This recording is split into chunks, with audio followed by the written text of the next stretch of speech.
Hello दोस्तों, आपका स्वागत है हमारे इस यूट्यूब चैनल में जिसका नाम है A to Z teach mind. दोस्तों, चैनल पे पहली बार आए हैं तो चैनल को सब्सक्राइब कर लीजिए और बेल आइकन को प्रेस कर दीजिए। इससे होगा कि सारे वीडियो का नोटिफिकेशन आपके पास पहुंचता रहेगा। तो दोस्तों, आज की क्लास है ब्रीथ के बारे में। ठीक है दोस्तों, ब्रीथ के अंदर ब्रीथ किसे कहते हैं, केंद्र किसे कहते हैं, त्रिज्या किसे कहते हैं, व्यास किसे कहते हैं, जीवा किसे कहते हैं, परिधि किसे कहते हैं। ठीक है दोस्तों, यदि इस वीडियो को देख लेंगे तो ये सारे पूरे आपको समझ में आ जाएगा। ठीक है, तो वीडियो को शुरू से अंत तक देखिए। ठीक है, एक एक पॉइंट आपको समझ में आ जाएगा। तो फिलहाल दोस्तों बात करते हैं, पहला क्या है, ब्रीथ। तो पहले ब्रीथ को समझ लीजिए। ब्रीथ कहेंगे किसको दोस्तों? ब्रीथ उसको बोला जाता है जो गोल होता है। ठीक है दोस्तों, अब देखिए दोस्तों, गोल में भी दो टाइप का होता है। जैसे एक फुटबॉल, क्या होता है, एक फुटबॉल भी गोल होता है और एक मान के चलिए रोटी। ठीक है, जैसे रोटी जो खाते हैं वो भी गोल होता है। तो इसमें से दोनों में से कौन सा है? जैसे एक फुटबॉल है और एक रोटी है, राइट। आर से रोटी, एफ से फुटबॉल। तो ये भी गोल है, ये भी गोल है, पर इसमें से ब्रीथ कौन है, ये कन्फ्यूजन रहता है। तो फिलहाल दोस्तों, जो चिपटा रहता है, जैसे रोटी चिपटा हुआ है तो ये हम बोलेंगे इसको ब्रीथ। समझ गए ना, क्या बोलेंगे इसको? ब्रीथ। और ये फुटबॉल क्या होता है, गोलाकार रहता है, पूर्ण तरह से गोलाकार रहता है, तो ये फुटबॉल एक वृत्त नहीं कहला सकता है। ठीक है, तो कैसा होना चाहिए वृत्त? एक सिंपल सी एक रोटी के आकार की तरह रहना चाहिए, चिपटा रहना चाहिए, उसको बोलेंगे हम वृत्त।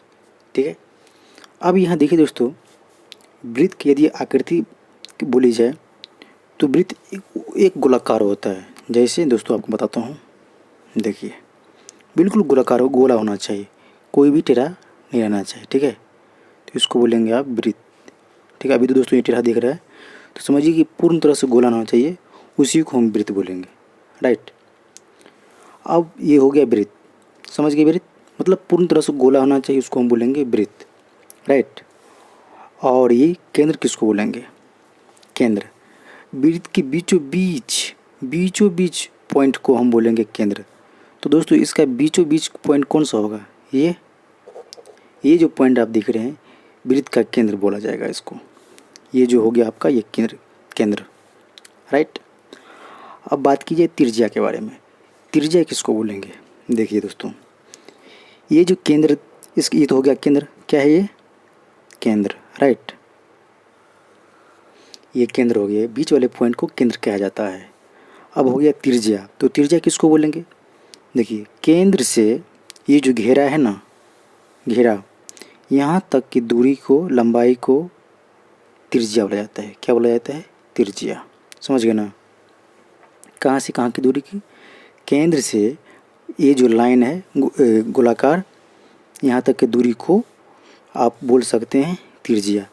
तो एक वृत्त में बहुत सारा त्रिज्या हो सकता है, राइट। ये भी दिमाग में रखिए। अब आती है व्यास की बात।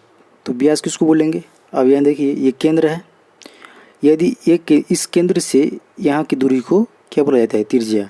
फिर इसी के सामने इस साइड को, मतलब दो त्रिज्या आपस में जुड़ जाता है तो उसको व्यास बोला जाता है। क्या बोला जाता है? व्यास, राइट। ये हो गया आपका व्यास। मतलब देखिए, ये हो गया लाइन, ये गोलाकार का ये पॉइंट हो गया, गोला का ये पॉइंट हो गया। तो इस पॉइंट से इस पॉइंट मिलने वाली रेखा जो कि केंद्र से गया हो, उसी को हम बोलेंगे व्यास। समझ में आ गया? चलिए अभी जीवा की बात करें तो जीवा किसको बोलेंगे? तो दोस्तों, जीवा उसको बोलेंगे जो केंद्र से नहीं जा हो, मतलब जा रहा हो, केंद्र से नहीं जा रहा हो। मतलब देखिए, ये जो है गोला है, गोला का ये पॉइंट हो गया, तो यहाँ से ये लाइन गया, तो इस लाइन को हम बोलेंगे जीवा। क्या बोलेंगे? जीवा। तो एक वृत्त में बहुत सारा जीवा हो सकता है। ठीक है, तो फिलहाल जो कि केंद्र से नहीं जाता हो, जैसे वो केंद्र से चले जाएगा, मान के चलिए ये अगर केंद्र से गया तो ये जीवा नहीं कहलाएगा, ये क्या कहलाएगा? व्यास कहलाएगा, राइट। मतलब जैसे ही व्यास से जाए, केंद्र से होकर जाएगा तो वो व्यास हो जाएगा। समझ गए? जीवा भी समझ गए, मतलब केंद्र से नहीं जाना चाहिए। क्या होना चाहिए? वृत्त की ये जो लाइन है इसके अंदर रहना चाहिए, राइट, केंद्र के छोड़ करके। परिधि। अब दोस्तों, ये जो लाइन दिख रही है, ये गोलाकार लाइन, इसी को परिधि बोला जाता है। नहीं समझे? कोई बात नहीं, एक और आकृति में बनाता हूँ आपको, ठीक है, गोलाकार गोल समझिए। ठीक है, अब ये जो लाइन दिख रहे हैं, ये लाइन मतलब मान के चलिए आप यहाँ से चलना स्टार्ट कर दिए, चलते चलते चलते चलते फिर यहाँ जहाँ से स्टार्ट किए थे इस पॉइंट पे मिल गए, तो एक अब चक्कर लगा दिए, तो इसी चक्कर को परिधि बोला जाता है। ठीक है, क्या क्या बोला जाता है? परिधि, समझ गए।